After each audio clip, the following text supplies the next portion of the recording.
You're right.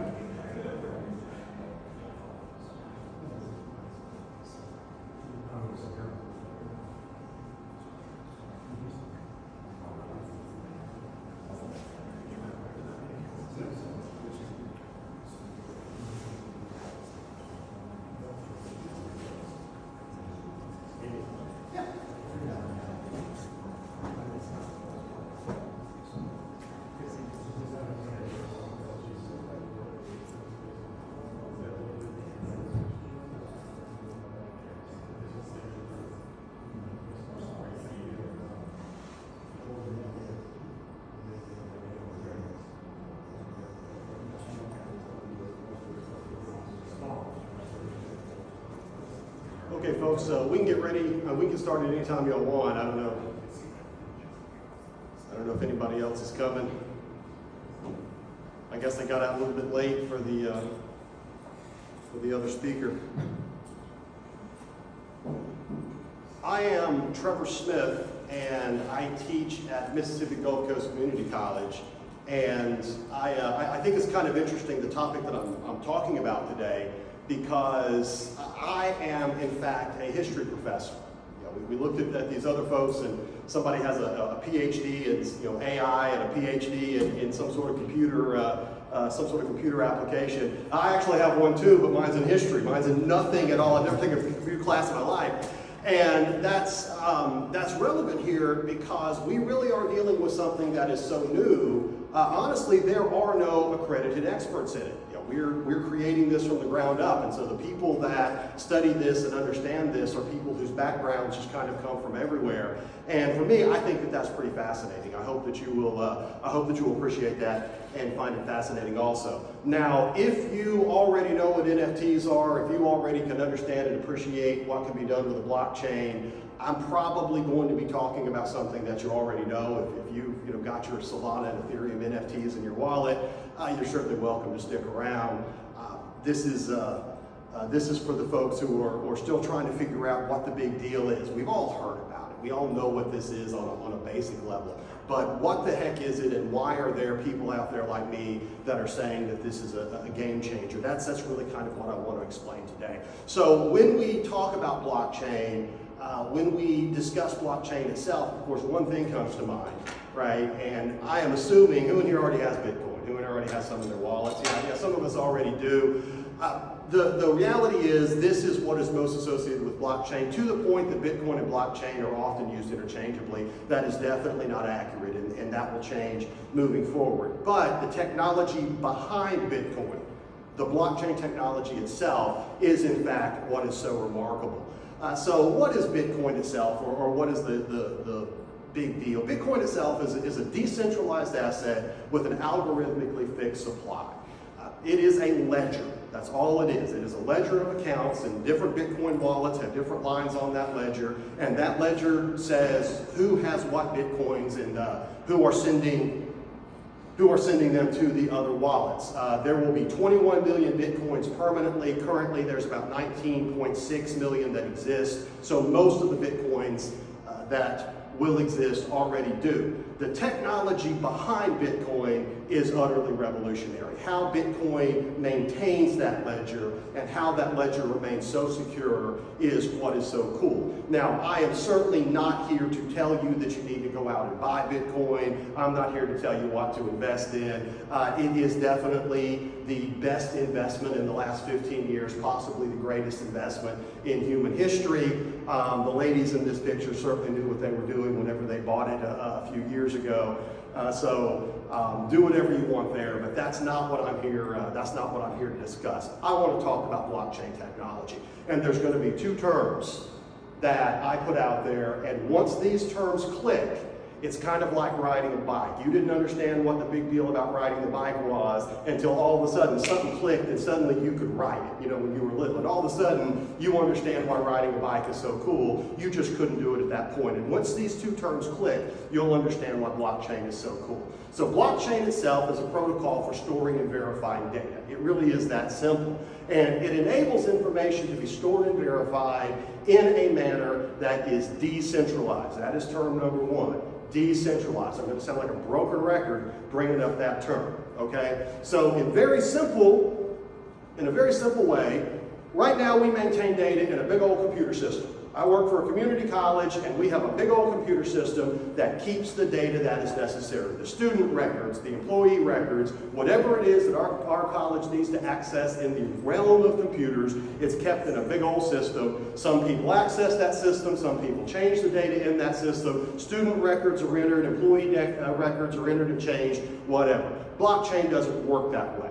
Blockchain stores its data in a series of what we call nodes, a whole series of computers that more or less can exist anywhere in the world, and those nodes are what hold the data that we need. And when the data needs to be changed, those nodes all have to agree in what we call consensus. So instead of one central system that we access the data from and then go in and alter the data in, it is done with all of the nodes reaching consensus that the ledger or the data needs to be changed. And every single node, and some people don't understand this about blockchain, so I want to clarify this. Every single node in a blockchain holds all of the data. This is not split into itty-bitty pieces and each node holds part of it, you know, like Colonel Sanders' secret recipe, which has, 5 different locations with each a couple of ingredients. Every node holds all the data. And what happens is changes are made in a sequence of what we call blocks, and the nodes all have to agree in order for those blocks to be considered valid. And so we have data in block number 1, and then a few minutes later we create a second block that verifies that data, then we create a third block, a fourth block, and it just goes down the line. So there are important blockchain features that make it so secure and make it so effective. And the first one is that anyone, anywhere on the planet can run a node and verify data. If we're going to use Bitcoin as the example, there are thousands of Bitcoin nodes that exist everywhere in the world, completely borderless, and each one of those is holding the ledger, and every time a new block is created, which means new data is created, those nodes have to come into consensus and have to agree. Blockchains, thus, cannot be censored, they cannot be shut down, they cannot be stopped, because there are computers all around the world reaching consensus. Uncle Sam, with all of his powerful government agencies, aircraft carriers, and nuclear weapons, cannot shut down the Bitcoin network. It just simply cannot be done because so many computers around the world are maintaining it. And so if you were to take out half of the nodes, there's thousands more that are still verifying blocks every 10 minutes, and the ledger is moving forward. So when I send you a Bitcoin, and you send him a Bitcoin, and he sends her a Bitcoin, each block will record that change, and it moves on down the line. So we now have a single source of true information that is once again fully decentralized. It does not rely on any central authority. It relies on all of the nodes around the world coming together. Block number 1, 10 minutes later, block number 2, with revised data that reflects on block number 1, 10 minutes later, block number 3, 10 minutes later, block number 4. You can understand why it's called a blockchain. And it is fully auditable. Anybody can see it anywhere in the world, and nobody can alter those blocks once they have been added and agreed to by consensus. With that in mind, now things get very, very interesting. Bitcoin is nothing but a ledger. It's nothing but me sending a Bitcoin to you and you sending a Bitcoin to her. But that's obviously not all you can do with a blockchain. Blockchains can be programmed in what we call smart contracts, so that certain functions then can take place when certain parameters are met with the data that is put on there. It's kind of like an if-then command if you are a coder. If this data goes to the blockchain and that data goes to a blockchain, we now have a different function that happens.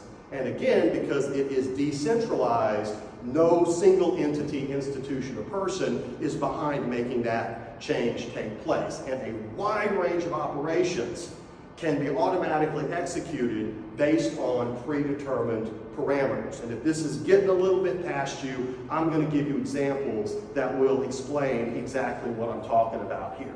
This technology, once it fully matures, this technology has the potential to end counterfeiting, to make supply chain vastly more efficient, to prove ownership of something in a way that has never been able to take place before, because it is done in a decentralized manner. Once again, that's word number 1, decentralized. That is a global game changer.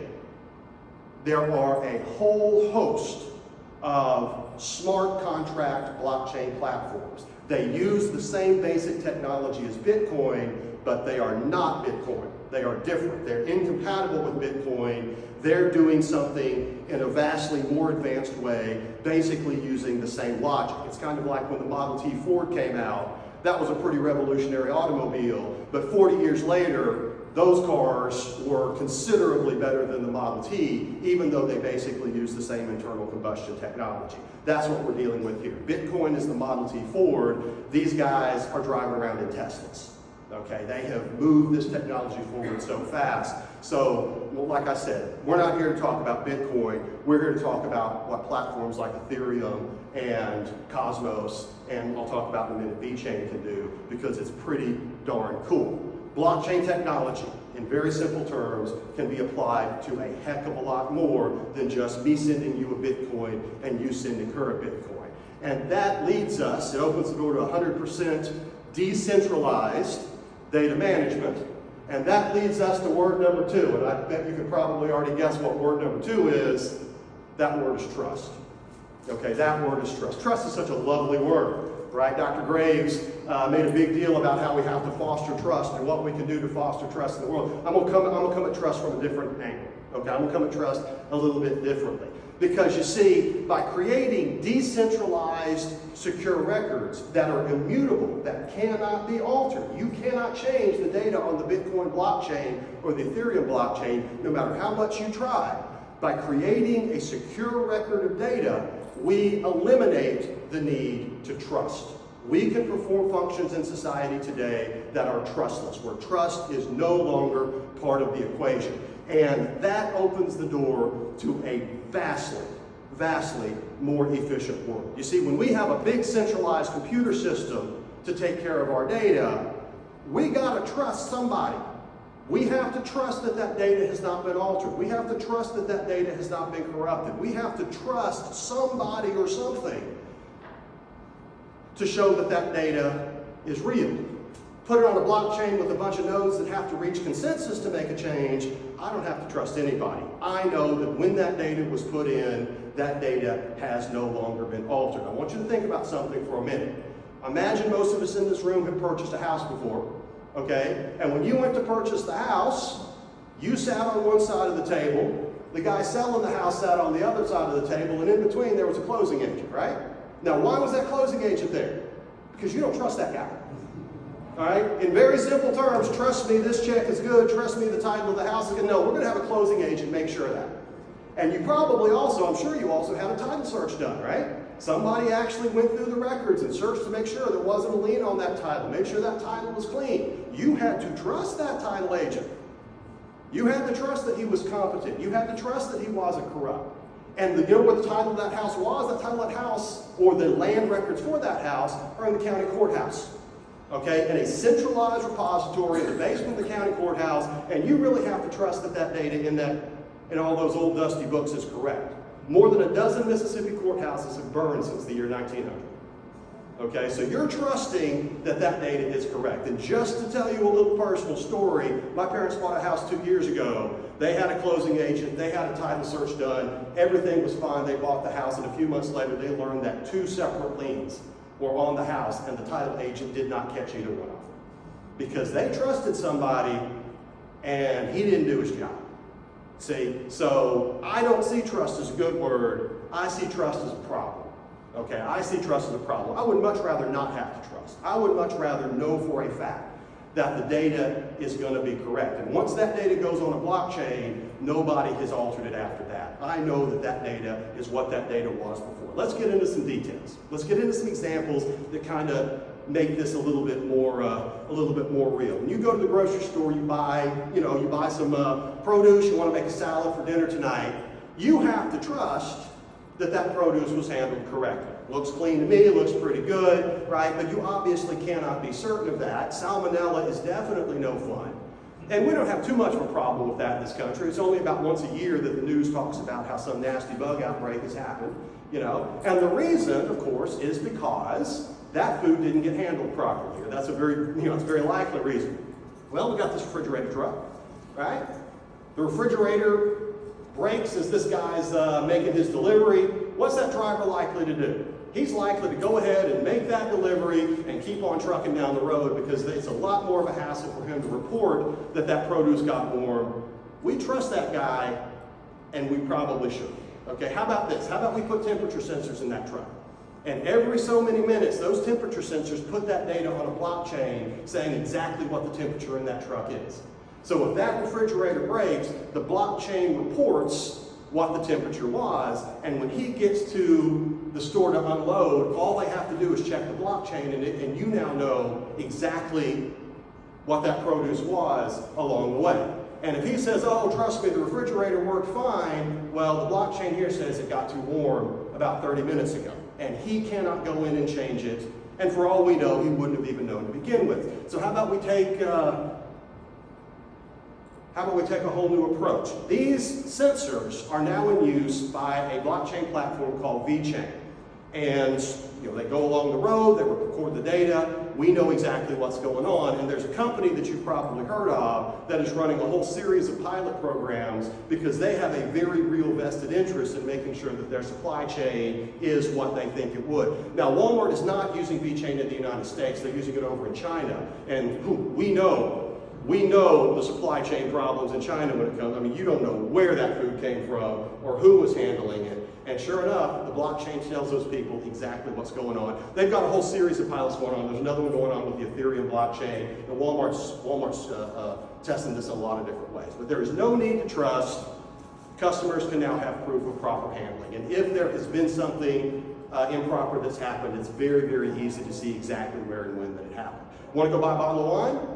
Well, obviously you have to trust that that bottle of wine is authentic. Looks good to me, but what do I know about fake wine, right? I know it's out there, right? Counterfeit wine is a huge problem around the world, and I can't be certain. I just don't know. I bet you didn't know this. 50% of all high-value wine in China is fake. And 20% of all wine in the world is fake. That's how big the counterfeit market actually is. And if you think, well, yeah, over in China it's all fake, but that liquor store down the street from me, as many as 22 separate handlers have had that wine in their hands before it made it to the shelf of your local liquor store. Okay, 22 separate handlers. 10,000 cases of this wine left the vineyard, 20,000 cases somehow ended up out there in the world. When were these extra fraudulent cases added? Where did it come from? What's in it? Man, I don't know. Don't have a clue. And you better believe that it's absolutely on the shelf of American liquor stores. These counterfeiters are very, very good at making it look real, as I'm sure you already know. Here's an idea. How about we take an NFC tag? And when that wine is bottled at the vineyard, that NFC tag records that data on a blockchain. And each bottle has its unique blockchain identifier from the day and moment it was bottled. And every time one of those handlers takes that bottle or takes that case, they scan it and upload it to a blockchain. So you now have the data of exactly where that bottle has been. That wine cannot be counterfeited now. The wine itself can be counterfeited. The fakers can make a fake bottle. They can make it look very, very good. They can even create one of these fake NFC tags. But the data on the blockchain is immutable. When that data was put on the blockchain connected to that bottle of wine, there is not a counterfeiter in the world that can make that be authentic. So you don't have to trust anybody when you're buying a bottle of wine. You show up at a liquor store, you scan that bottle of wine, and it will tell you everywhere it has been, all the way up to the shelf. And if you're standing in a liquor store in Jackson, Mississippi, and that tag tells you that that very same bottle of wine is in Dallas and Las Vegas and in New York at the same time, you know what's going on. Houston, we have a problem. And the fakers cannot stop that from happening if blockchain technology is used. And again, if you say to yourself, hold on a second, Trev, all we got to do is, create a system that verifies wine, right? And, they make the wine, they put it in the database, and the database tracks it. That's exactly correct. And now we're dealing with a centralized database, aren't we? Now we're dealing with something that can be altered. Now we're dealing with something that somebody can go in and modify. Now we're having to trust somebody. I'd really rather not have to do any trusting. The fair trade, hippie coffee, right, picked in a mountain forest by liberal arts graduates, boy, come on, folks. It's Maxwell House, right? They put it in the bag, double the price. You have no idea if that's what they say it is. But if 5,000 pounds of that hippie coffee was made and it was tracked along a blockchain, you're going to know if it's real or if it's not based on scanning it. But, I don't care about wine and coffee. I do care about pharmaceuticals. And counterfeit pharmaceuticals are an endemic global problem. So whenever a certain amount of this particular drug or a certain number of pills were created, if a blockchain tracks it along the way, the fakers can fake the pills, can't fake the data on the blockchain that tracks it. So it's very easy to catch that. Also, the minerals and the various raw materials that go into every single thing that we plug into the wall these days. Every single cell phone maker says that 100% of their minerals are conflict-free, and we know they're all lying because nobody can track where those minerals actually came from. And so we can kind of get rid of that. You don't have to trust anybody. It's decentralized, and as a result, we don't have to trust anybody. When you buy a car, you got to trust this guy. Everybody knows that, okay? And what do, right? You kick the tires, right? Somebody says, take it to a mechanic. Most of us don't, okay? Here's a very fun statistic. 40% of all cars in the Eurozone have tampered odometers. 40%. Okay, there are 1.6 million cars in the United States with tampered odometers, 10,000 cars in Mississippi with tampered odometers. And the reason is very easy. You and I can go on eBay right now, buy a little device for a couple of $100, plug it into the car's computer, and we instantly took about 50,000 miles off. It'll put in the number. It'll put any number you want in that odometer. Okay? And the reason, of course, is because we're dealing with a simple car computer that, of course, hackers can hack, right? Well, do you believe me that this is a real problem? Well, these are both headlines from the last 2 years. Okay, so yeah, it's absolutely a very real problem. Well, let's say your car puts its odometer data on a blockchain every 1,000 miles. Every time that odometer ticks another 1,000 miles, a blockchain records when it was done and what the mileage actually was. You then show up to this fella here, and that odometer says there's 50,000 miles, but the blockchain says there's 100,000 miles, you know there's a problem. And this guy can't change the blockchain data. It's immutable. You don't have to trust this guy anymore. You don't have to trust this guy anymore. There is a group that you think might solve that problem, right? Hey, Trevor, no, this isn't a problem. Just get the Carfax, right? Come on, folks. Carfax is a centralized agency. Everybody in here has probably already heard of problems with this. You're trusting Carfax to put car data on there. There's stories of, 1 year, one Carfax report says that car was in a wreck. 2 years later, that very same Carfax report says it's clean, right? Because that's a centralized group with somebody who can punch buttons on a computer. All right. This one here, this article right here, beware of fake Carfax reports, that comes from the Carfax website. So even they acknowledge that their data is not 100% trustworthy. All right. The Mobility Open Blockchain Initiative, realizing how big of a problem this is, there are all types of agencies that are now getting together to figure out how to put car data on a blockchain to solve this very problem. And it isn't just odometer readings, it's maintenance records, title registration, traffic and usage data. There's all kinds of data that needs to go on a blockchain that would make cars considerably more efficient. Automakers, insurance companies, blockchain teams, you name it. And they're trying to find a way to make this work better. In terms of supply chain itself, and that's kind of what we're talking about here, there are estimates that blockchain can make supply chain so much more efficient we wouldn't even recognize it in a few years. Samsung estimated, this was a couple of years ago, they estimated that they could reduce shipping costs by 40%.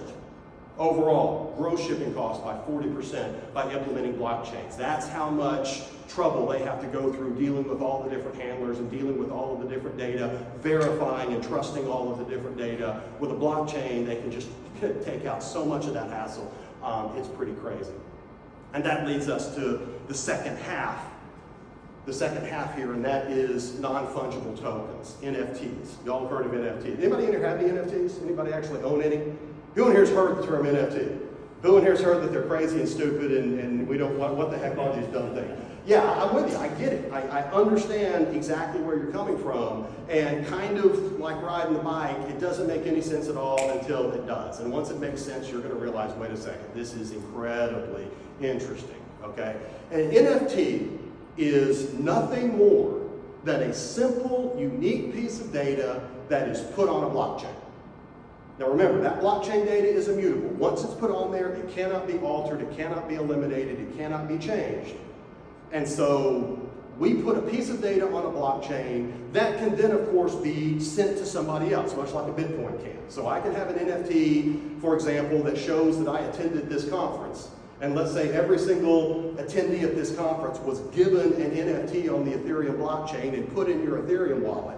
And then, of course, you can do whatever you want with that NFT. It is, in very simple terms, a digital receipt. Instead of a receipt being paper, the receipt is digital, and it's affiliated with a specific blockchain wallet, like an Ethereum wallet, that can be transferred. But that's all it is. And an NFT can be created to represent anything of value. Anything whatsoever. You could create an NFT that represents attending this conference. You can create an NFT that, it's just a digital piece of data. It's just like a receipt. What can you have a receipt for? Hey, you have a receipt for anything, right? That's all it is. So think of it as a digital twin. Think of it as a digital twin. So here's where things get, here's an explanation as to why you have been told and why you think NFTs are kind of dumb. And I completely get it, okay? These are called CryptoPunks, and these are called Bored Apes. And they were created about 2017, and they are the first NFTs that were made. And they were made on the Ethereum blockchain, and 10,000 of each were created. So there are 10,000 of these and 10,000 of those, and there you have it. Okay, there can never be 10,000 more, there can never be one more. They were created at that time, and that's the end of it. The Ethereum blockchain, of course, is immutable and can't be changed. Well, like anything that has a limited edition and kind of has a buzz behind it and people are kind of talking about, celebrities started buying them, and entertainers and singers and athletes and people like that, and it became kind of cool to have this ape or have that ape. And so once the entertainers say, hey, I've got a Bored Ape, you want to buy one too, before you know it, a certain mob mentality sort of formed and people started wanting to buy these things. And before you know it, some of them started selling for millions of dollars, and I am not making that up. So to own a Bored Ape, depending on which one it was just a crazy amount. Like Snoop Dogg owned some of these. And if you own the Bored Ape that Snoop Dogg once owned, obviously there's some cachet behind that, and I think we can all understand why it would be worth billions. Heck, I don't know. But once the pattern was set, once the proof of concept was created, entities that we're a little bit more familiar with started doing this. The NBA started creating NFTs that they called Top Shots. And NBA Top Shots are nothing more than little video clips of various plays from the players. Here's one. I got to use my mouse on this. This is Blake Griffin. This little video. He's coming in for a sick dunk. Boom, there you go.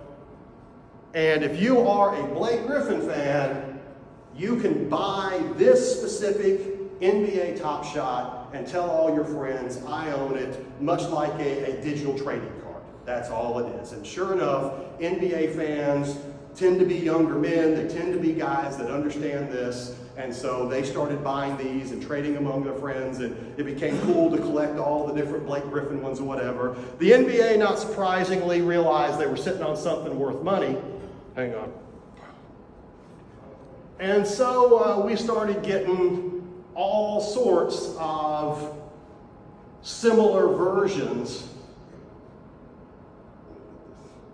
not just with the NBA, but the NFL started doing it. Other, sports leagues, the WWE, the wrestlers, they started creating their own versions of these with, the various wrestling moves. And, if you're a fan of Stone Cold Steve Austin, here he is dropping the bomb on somebody, and you can own that little video and show it off to all your friends, right? Think of it like a digital trading card. Okay, that's all you got to do. Well, not surprisingly, another organization realized that people were wanting to collect this stuff, and they start issuing NFTs of all different varieties, right? The Toy Story NFTs and Mickey Mouse NFTs, and there's only 1,000 of these that are created, so go ahead and buy it now and have fun doing it, okay? And I am not making this up. Sometime around 2016, the Donald made an announcement that cryptocurrency is stupid and blockchain is stupid, but there's one thing we know about him, and that's he likes to make money. And so about a year or two ago, he created his own NFT collection, and this is 100% real. He himself is behind the creation of these NFTs because the Trump superfans are willing to pay anything. So he created Cowboy Trump and Laser Eyes Trump, and you can go on the Ethereum blockchain and you can own this one or you can own that one, and I don't know, make America great or whatever the heck you're thinking there. Now, of course you're saying, hold on a second, Trevor, this doesn't make any sense. You don't own these pictures. Nobody can own these pictures. All you got to do is right-click on Spaceman Trump here, and I can own a copy too, right? We can all just right-click, and there you go, right? As a matter of fact, there he is. I've got him right here on this computer screen. How come you own it, right? Of course, you're right. I'm not arguing with that. So, how about we use another example? You can copy a Nolan Ryan rookie card, right? Real easy to do. Go make all the copies that you want of a Nolan Ryan rookie card. Why is that pointless? Because it's only the original that matters. You gotta have the real thing in order for it to have any value or any merit. And you know what? There's only a handful of those, right? And you gotta get a real one. Now, how can you prove that your Nolan Ryan rookie card is an authentic, real Nolan Ryan rookie card and not a fake? You're gonna have to trust somebody, right? You're going to have to get the little certificate from the guy that says, trust me, I looked at it with the magnifying glass and I know what a real one looks like, and I've got my little stamp of approval on it, and this is an authentic Ryan rookie and not some fake that some guy made a few years back. You're trusting somebody, aren't you? With an NFT, there's no trust. That NFT is associated with this crypto wallet. You cannot create more of these that have the actual blockchain identifier. All you've got is a fake picture. But these were created at a specific time on the Ethereum blockchain. It is immutable. It will never be created again. So make all the copies you want. I can prove I have the real one. And I can assure you, if I had one of these, I wouldn't admit it anyway. I don't have any Nolan Ryan rookie cards or any other baseball cards. Heck, you could go and make fake mean bases, right? The real ones are the only ones that matter. The first generation NFTs are really nothing more than this kind of stuff, this collectible nonsense that none of us care about anyway. 10,000 Bored Apes exist on the blockchain. They were created in 2017, as I mentioned before. No more can ever exist that match that 2017 identifier, and I'm not about to pay $1 million for a monkey picture. I don't care how authentic I can prove that it is. Now, how about instead of it being a monkey picture, we have an NFT that represents a house deed, right? How about we have an NFT that represents stock in a company? Right? How about we create NFTs that represent concert tickets? Are fraudulent concert tickets a problem? Holy moly, they are. Event ticket fraud is a massive problem. How about we create an exclusive membership? Right? There's a country club and they want to have 1,000 members and that's it. How do I know that you're a member and he's not a member? Well, if you have the NFT in your wallet, you can prove that you belong to the club. If you don't have the NFT in your wallet, all you've got is a fake ID. And all I have to do, just like that bottle of wine, all I have to do is scan the blockchain to know if the NFT you have is authentic. And I might point out that NFT isn't necessarily associated with a specific name. That NFT is not associated with a specific identity. That NFT isn't associated with somebody who lives in a specific country. It exists on blockchain. So anyone, anywhere in the world can own that NFT if they have an Ethereum wallet or a Solana wallet or a VeChain wallet or whatever blockchain we're talking about. How about diplomas and certificates? We'll talk about that one a little bit later. NFTs can be tied to real world assets. And all of a sudden, we're onto something. All of a sudden, we're not talking about monkey pictures. We're talking about tangible value where real proof can be established. If you want to know that the title to this land is authentic, and you want to know the provenance, who has owned this land up to this point, you can track an NFT from its creation, from wallet to wallet, all the way up now. With a blockchain wallet, with a blockchain, no trust is needed. NFTs can be programmed. Let's take this one step further. An NFT can be used to give benefits. It can be used to offer dividends. The VeChain blockchain, which I mentioned before with the wine and the temperature sensors, they have a series of NFTs that they call X nodes. And if your VeChain wallet has an X node in it, you get periodically airdrop cryptocurrency for owning that NFT. So now all of a sudden, there's an actual value associated with having that NFT in your wallet. Right-clicking the picture and saving it means absolutely nothing as far as that goes. The monkey pictures again? The people that created these and the 10,000 NFTs that went along with it, of course, about 4 years ago, they decided to create a cryptocurrency that is associated with the Bored Apes, and they called it ApeCoin. And every Ethereum wallet that had a Bored Ape NFT got airdropped 10,094 ape coins. So you got the NFT in your wallet, magically appearing in your wallet was 10,094 ape coins. Does ape coins sound stupid? Raise your hand if ape coins sound stupid. Right now, 10,094 ape coins is worth $18,000. That's how much they're trading for. At their peak, that amount of ape coins was trading for $230,000. So if you had bought one of these dumb NFTs, there was a point where 230 grand was dropped into your wallet for having the foresight to do that. I still think they're stupid and wouldn't have bought one.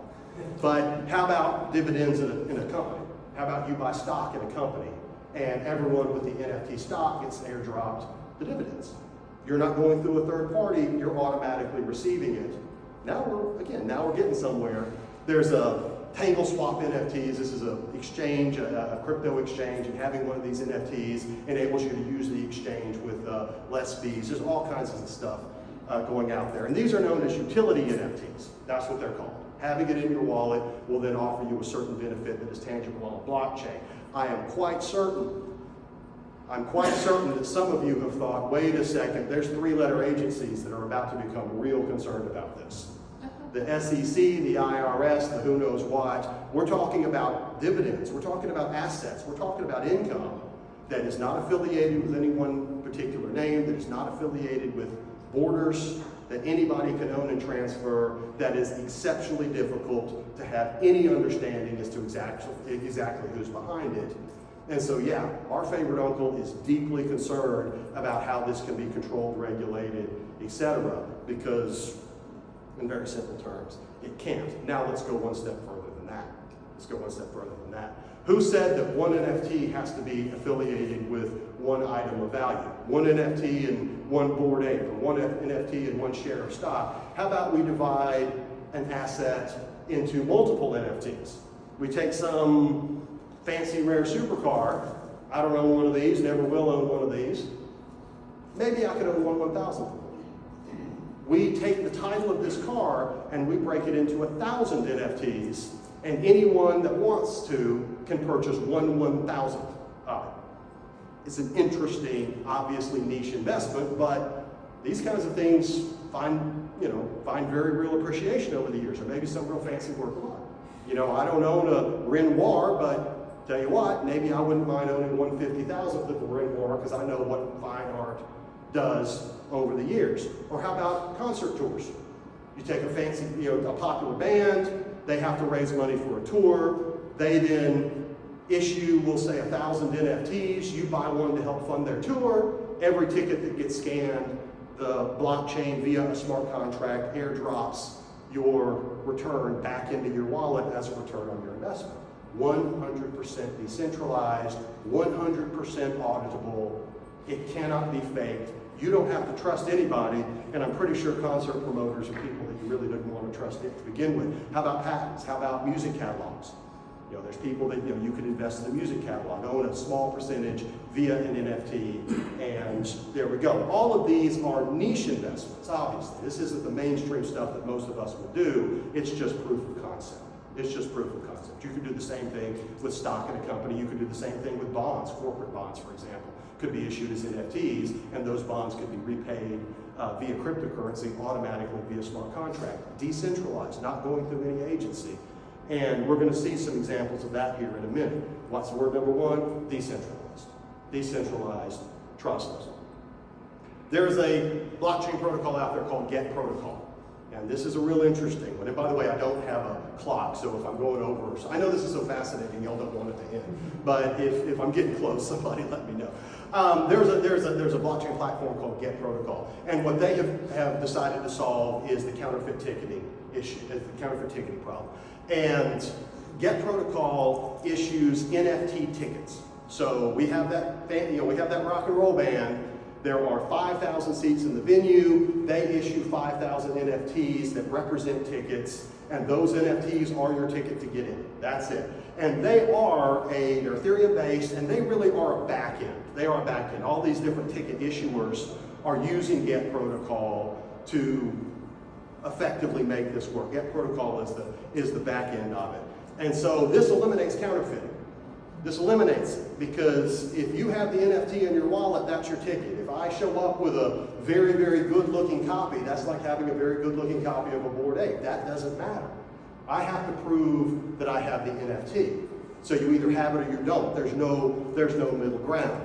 It also enables a far more immersive fan experience, because you see, NFTs are collectibles. Bored Apes are collectibles. Cowboy Trump is a collectible. How about, if you're a super fan of some group, collecting the NFTs from the concerts you've been to becomes something you might want to do? How about those bands create fan clubs? And if you have X number of NFT tickets you get to do certain things like a meet and greet, or you get first access to something later on. There's all kinds of interesting use cases that simply don't exist because of that immutable data and because it is decentralized. And because it is decentralized, we don't need those guys anymore.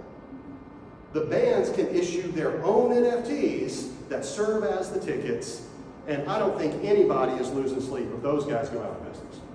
So the transparency behind it, the elimination of counterfeiting is pretty fantastic, and it is already being used. I think I recently checked the data, something around 8,000 NFT tickets were used and scanned via GET protocol last week. So it's not massive, but they are growing, they are getting bigger, they're rebranding, they're working out the bugs, so it's pretty slick. And of course, NFTs and smart contracts can then turn around and be combined. Much like the investment, I talked about investing in like a concert tour or something like that. What you do with your GET protocol is you stake it. You put it in a system and say, I won't move it, I won't sell it, I will lock it up, which is good for the price and good for the scarcity. And when an NFT ticket is scanned, a certain amount of GET protocol gets burned, and then you turn around and get a percentage of every ticket that gets scanned. So by effectively having an ownership in the GET protocol itself, as they grow and as more tickets get scanned, you get airdropped a small percentage of the crypto. That's, again, it's very much like an investment. You stake it, and then the bigger they get, the more you get, so on and so forth. So this is 100% decentralized. Anyone, anywhere in the world can participate in this. How about this? There's a company called SolarWise. Now they're operating on VeChain, so I mentioned VeChain earlier. What they want to do is they're building a solar farm in Brazil. And I think it's something like 20,000 solar panels are going to go in a big field in Brazil. And what they're letting you do is buy an NFT that represents ownership in a solar panel. So you buy the NFT, that belongs to your solar panel. Each panel has its own unique identifier. I can sell it, I can trade it, I can send it to you, you can send it to her. But if I have that NFT in my wallet, the electricity generated from that solar panel then of course gets sold, and the profits go directly into my VeChain wallet as a dividend for owning that NFT. And if I decide I don't want to do it anymore, I can sell it to you and you can start collecting that dividend, much like owning stock in a company where you get the dividend. Only now it's going through a decentralized smart contract process rather than a central clearinghouse that holds your stock. And of course, once again, somebody is really worried about this.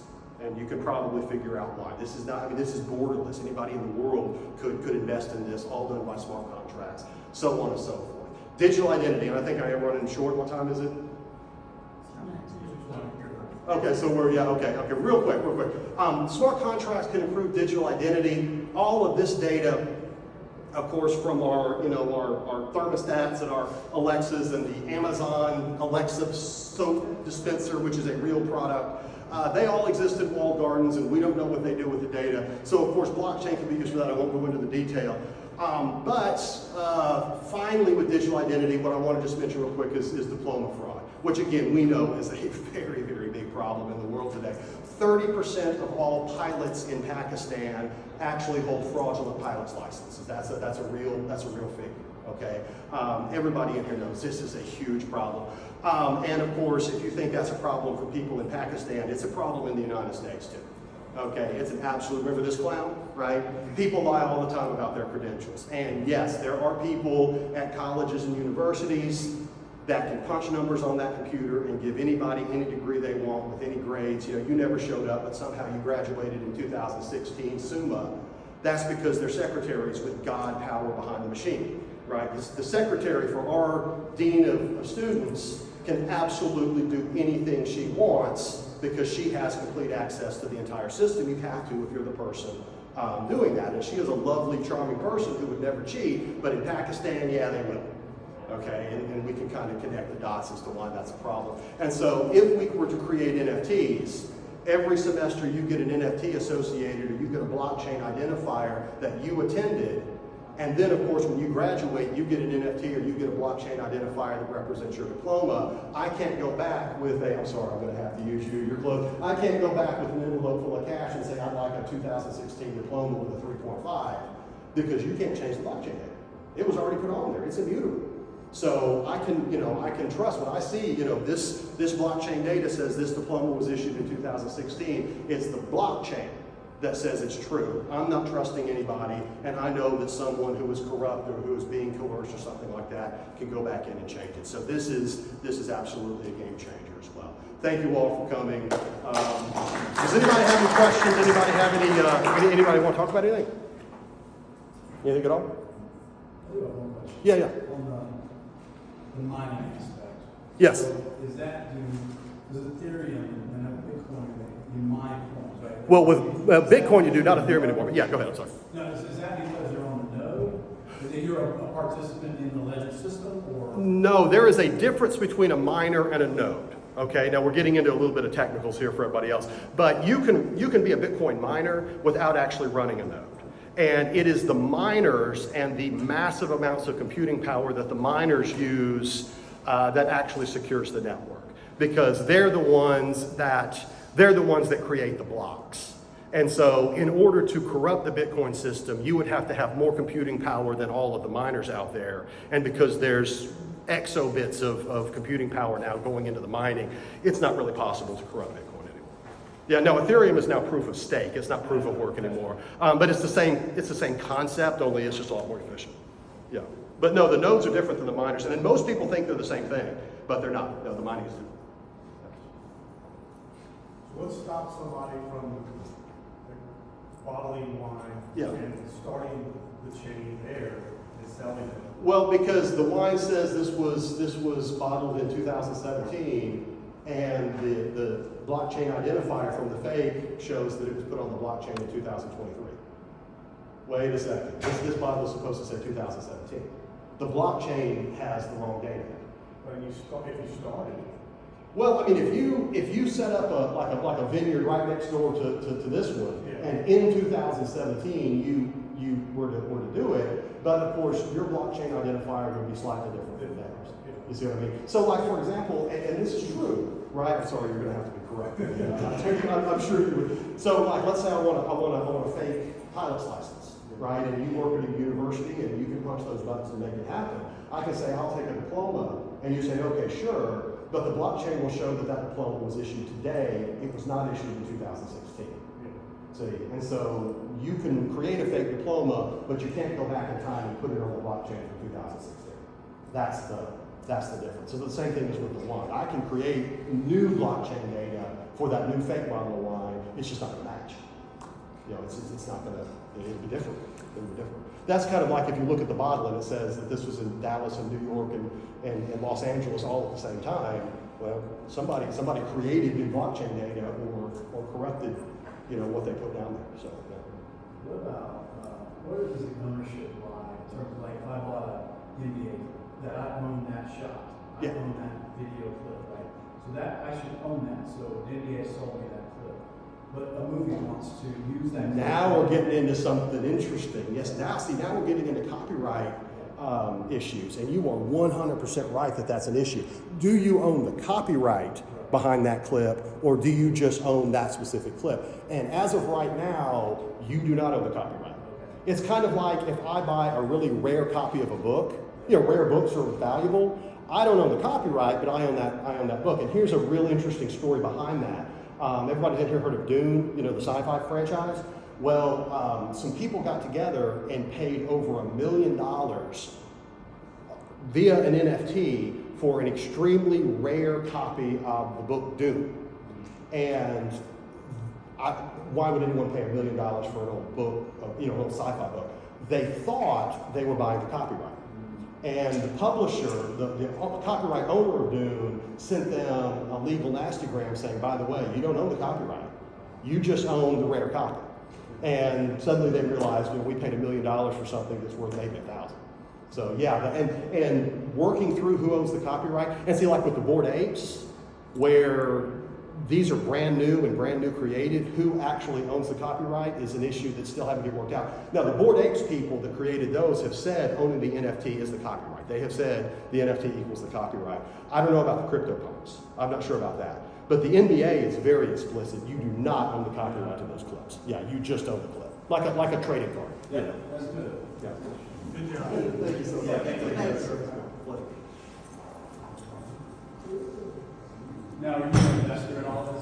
I think we both know the answer to that question.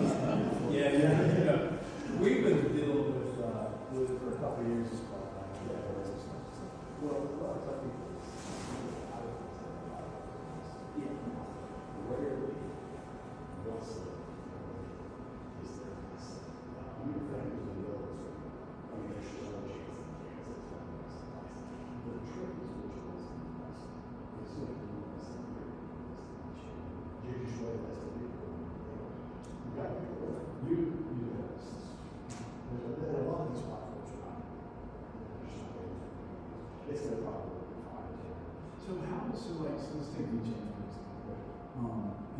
They're on the blockchain, but I mean, obviously it's distributed across many computers. But if how do you sign your machine up to be part of the VeChain network? And then do they reward you with VeChain? So Yes, they do. And each one of these blockchain platforms has a different setup. VeChain is a unique case, so that's what I mean. But like Ethereum, anybody can run Ethereum.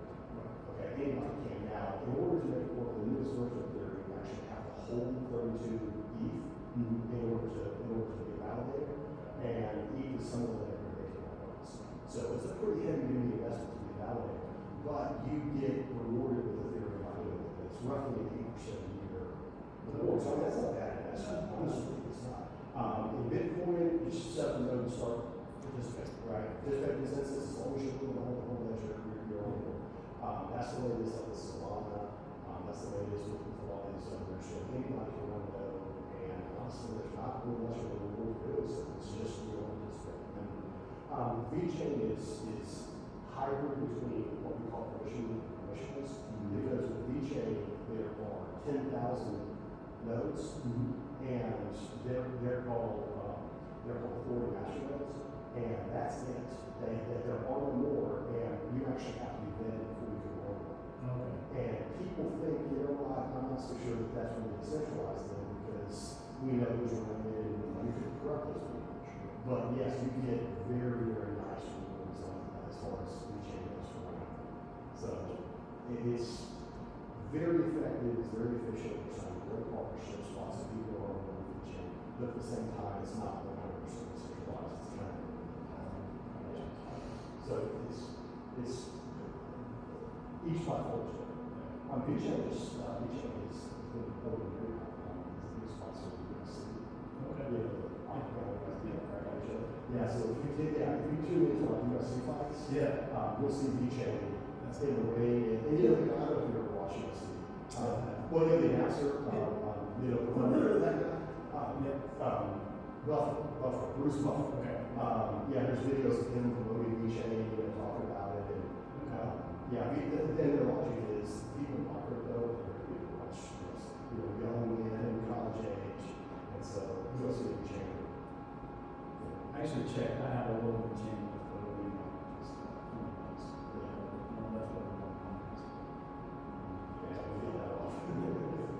Binance, I mean, but to your point, they're struggling. I usually don't do this, but I made a mistake. I sold. He did too. Back at the beginning of last year when Bitcoin dove and Ethereum dove, I thought it might go lower, so I thought I'd sell them. I want to keep myself.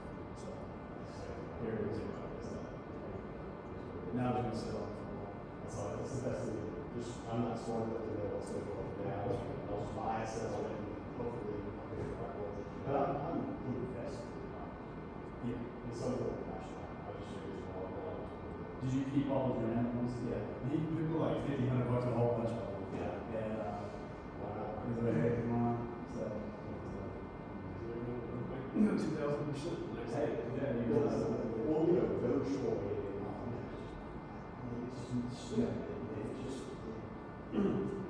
I made a little money off of that. I actually bought this all back in 2022. I knew it was stupid, but I was like, I know that. I wish I had my phone on it. She bought Doge. what was the shield you knew was okay, I'll make $3.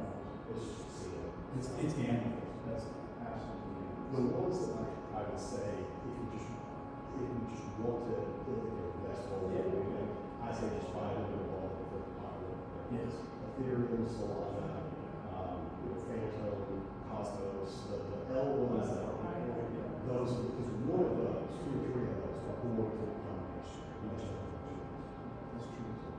that's probably. Some of the folks think Solana's going to be the Ethereum this round with the investments. Well, of the this cycle, and then Cardano, which is Cardano's never gone.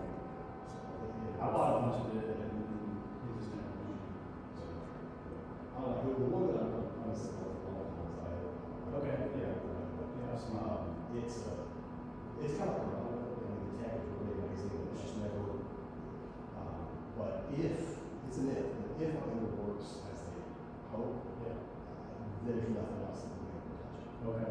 Completely fearless on, theoretically, different scalability, it's not even a blockchain.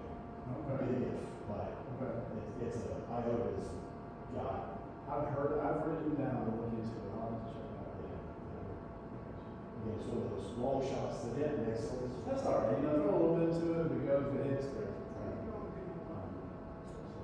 All I get, is that's some names. Well, thanks for. Hey, enjoy it. Yeah, Hey, appreciate it. It does show, your presentation does show just how far, and which, you hit on a bunch of really great points, but like, nobody else was, oh, yeah, it was good, it was really good, yeah. No, it was, it kind of opens your mind of all the things that it'll happen. It'll happen. Sure. So.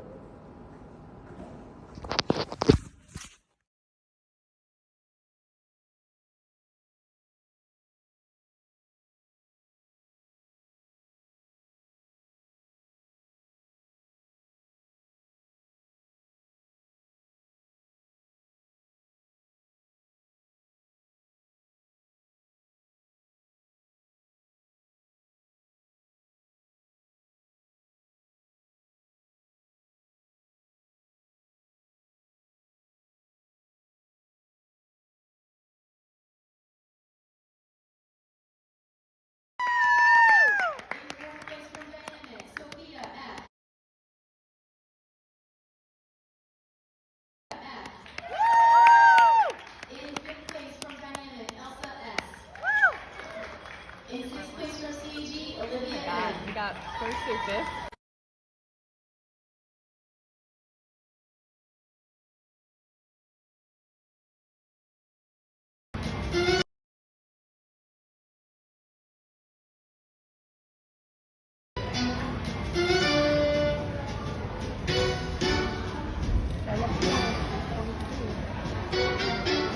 Haircut relief. I just off the fresh char. Not.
through fifth.